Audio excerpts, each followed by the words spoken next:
تو سیدہ رقیہ رضی اللہ تعالی عنہا یہ حضرت عثمان غنی رضی اللہ تعالیٰ کی بیوی ہیں، اور حدیث پاک میں رسول اللہ صلی اللہ علیہ وسلم نے فرمایا ما زوجت من بناتی ولا تزوجت من نسائی الا باذن جاء به جبرائیل، کہ میری بیٹیوں کا رشتہ دیتے وقت اور بیویوں کا رشتہ لیتے وقت جبرائیل آئے اور ان کے حکم سے میں نے رشتہ لیا اور دیا۔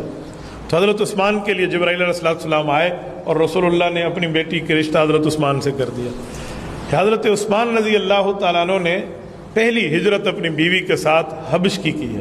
حبشہ مکہ مکرمہ سے سمندر کے سفر پہ بہت دور کا راستہ ہے۔ آج کے دور میں اگر آپ نے حبش کو دیکھنا ہو تو اس کا جدید نام ایتھوپیا ہے۔ یہ ایتھوپیا ملک حبش کہلاتا ہے۔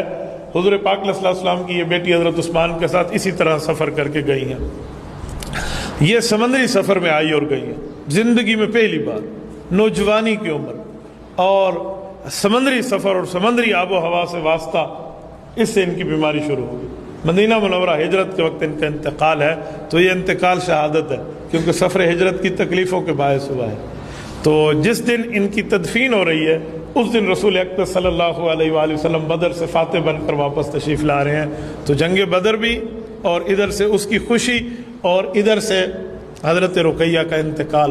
رسول اکرم صلی اللہ علیہ وسلم نے اس بیٹی کو قبر میں اتر کے خود قبر میں تدفین کر کے قبر میں خود لٹایا ہے، خود سلایا ہے۔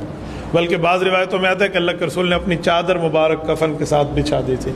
تو یہ رسول اللہ صلی اللہ علیہ وسلم کی بیٹی ہیں، حضرت عثمان غنی رضی اللہ عنہ کی پہلی بیوی ہیں۔